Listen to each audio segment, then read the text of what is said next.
If I told you there was a company more valuable than Saudi Aramco, more valuable than Apple at its peak, and more valuable than the entire GDP of most countries on Earth, you'd probably know exactly who I'm talking about. Is now worth more than most other countries' GDP in the world. It has, in fact, surpassed Australia, South Korea, even Russia. But here's what you almost certainly don't know. This company wasn't built for the AI revolution. It didn't plan any of this. It was started by three guys sketching ideas on napkins at a Denny's diner, and for most of its life, it was just a nerdy little chip company that gamers quietly loved. And yet, today, every single major AI company on the planet, OpenAI, Google, Meta, Amazon, Microsoft, is almost completely dependent on this one company's technology. The next generation SoC for PCs, it brings together the CPU, the GPU, as well as the AI capabilities into a single SoC. And that's the exciting part. We're talking about NVIDIA. Now you've probably heard the name. Maybe you've seen it in headlines about the AI boom or NVIDIA's stock price going absolutely insane. But I'd be willing to bet that the real story of how NVIDIA got here, the secret weapon it built, the trap it quietly set for the entire technology world, and the very dark question now hanging over its future, is something almost nobody has fully explained. Because here's the thing, the chip that everyone talks about, the famous GPU, that's actually not NVIDIA's real superpower. NVIDIA's real superpower is something far more invisible and far more dangerous for anyone trying to compete with them.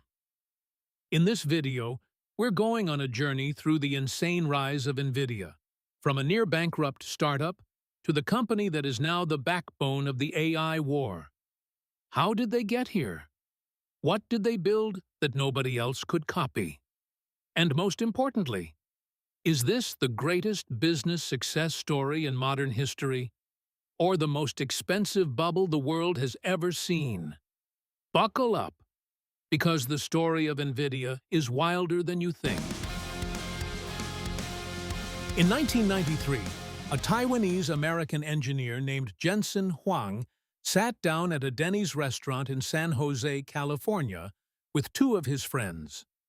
What happened at that table would eventually create one of the most valuable companies in human history. Jensen wasn't famous. He wasn't wealthy. He was just a sharp, quietly ambitious engineer who believed that graphics, the way computers drew images on a screen, was about to become incredibly important. And so, NVIDIA was born, named after the Latin word for envy, founded with almost nothing. For the first decade, NVIDIA was essentially a gaming company. Their GPUs, graphics processing units, were the chips that made video games look beautiful. Hardcore PC gamers knew the name. Almost nobody else did. In the early 2000s, NVIDIA was worth a few $1 billion, competing hard with a company called ATI, grinding away in a niche market. Nothing suggested it would ever become what it became. Then, something unexpected happened. AI researchers, people training early neural networks, started experimenting with NVIDIA's gaming chips, and they discovered something that changed everything. GPUs weren't just good at rendering graphics. They were extraordinary at running the kind of parallel mathematical calculations that training AI required. NVIDIA had accidentally built the perfect machine for artificial intelligence. Not because Jensen had planned it that way, not because some genius in a boardroom predicted it, but because the architecture that made games look good turned out to be exactly what AI needed. That single realization set off a chain of events that would eventually take NVIDIA from $30 billion in 2016 to over $5 trillion today. And that growth chart looks so steep that most people assume they must have just gotten lucky. But that's where you'd be wrong. This is our moment. This is a reinvention. This is a renaissance. Here's the part of the NVIDIA story that almost nobody talks about. And it's the most important part. Back in 2006, long before AI was a mainstream conversation, NVIDIA quietly released something called CUDA. CUDA is a software platform that lets engineers and researchers program NVIDIA chips directly to do calculations far beyond just gaming. At the time, most people in the industry shrugged. But Jensen Huang saw exactly what he was doing.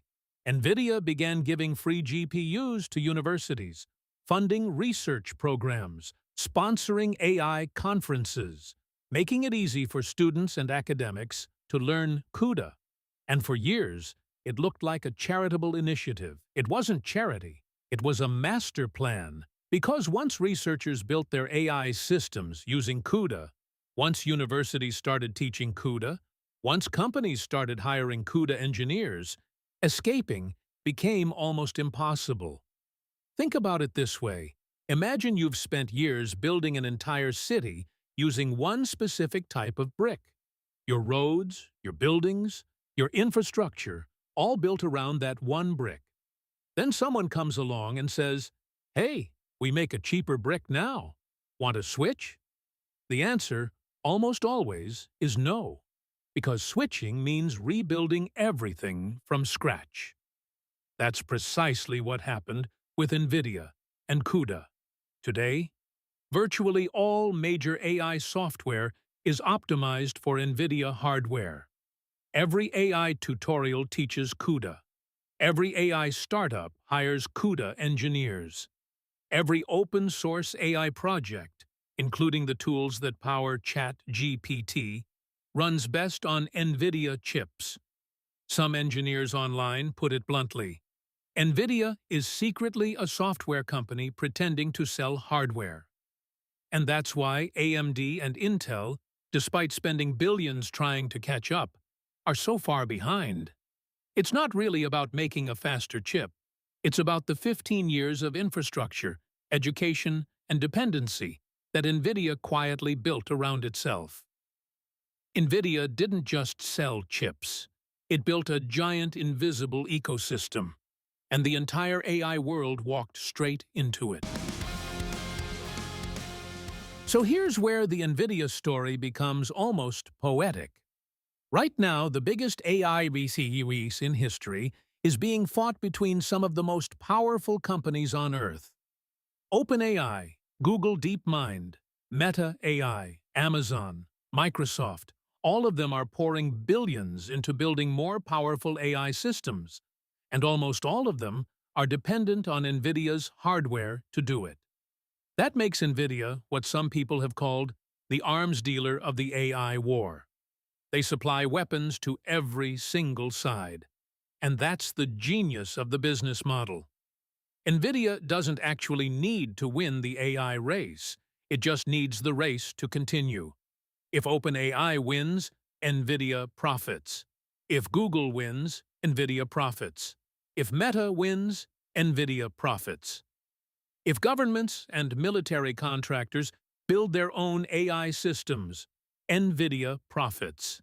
Every road in the AI war leads back to NVIDIA. To give you a sense of the scale, estimates suggest that Microsoft, Amazon, Google, and Meta alone could collectively spend somewhere between $600 billion and $725 billion on AI infrastructure in 2026. And a huge portion of that money flows directly toward NVIDIA GPUs, NVIDIA networking, and NVIDIA software ecosystems. For context, that's more money than the entire economy of most countries on the planet. And NVIDIA's revenue tells exactly that story. Quarterly revenue now sits above $80 billion. NVIDIA's data center business, the division that sells AI chips to the big tech giants, has become so dominant that it's essentially swallowed the rest of the company. NVIDIA generated nearly $500 million in pure profit every single day. So basically, every morning Jensen Huang wakes up, the company has made another $500 million. Gaming GPUs, the product that made NVIDIA famous, are now almost a footnote. Jensen Huang once talked about NVIDIA becoming the infrastructure layer for artificial intelligence itself. At the time, it sounded like CEO hype. Now it sounds like an understatement. But before you think this is a simple success story, think again. Because as NVIDIA's valuation has exploded past $5 trillion, a growing number of serious investors have started asking a question that nobody in Silicon Valley wants to answer. Is this an AI bubble? And the warnings are getting louder. The man who predicted the 2008 housing crash, Michael Burry, the investor made famous by the film The Big Short, has pointed out that NVIDIA has already crashed by over 50% multiple times in its history. He's warned that a handful of giant customers dominate NVIDIA's revenue and that some of the current GPU buying frenzy may simply be companies panic purchasing chips out of fear of missing the AI race, not because the demand is real yet. There's also a problem that almost nobody is discussing publicly. AI doesn't just need chips. It needs electricity. It needs water. It needs cooling systems. It needs power grids that simply weren't built for this kind of demand. Some AI data centers are now consuming so much water that towns near them are reporting actual infrastructure problems. Power grids in multiple countries are being strained. Entire new industries, liquid cooling, grid upgrades, GPU rental markets, are appearing just to support the AI boom. And yet, big tech is borrowing enormous amounts of money to keep the arms race going. That's why some analysts now compare today's AI boom to the early days of the internet, a moment where the long-term potential is real, but the short-term spending has completely lost touch with reality. To be fair, not everyone agrees. Many serious economists argue that AI is a genuine general-purpose technology, like electricity or the internet, and that the infrastructure spending makes total sense, that we're still in the early innings, not the final ones. And honestly, both sides have a point. That tension is exactly what makes NVIDIA the most fascinating company alive right now. Because NVIDIA is simultaneously the most important company in the world, and possibly sitting at the center of the most expensive gamble in corporate history. But here's the thing that the NVIDIA story leaves unanswered, the question that should genuinely keep you up at night. NVIDIA sells the weapons of the AI war. We've established that. But there is one tiny company, a company most people have never heard of, that builds the machines required to manufacture those weapons in the first place. Without this company, NVIDIA couldn't make a single chip. Without this company, the AI race freezes overnight. Every data center, every AI model, every product powered by artificial intelligence, gone. It's called ASML, and it might be the most powerful company in the world that nobody is talking about. That's a story for the next video.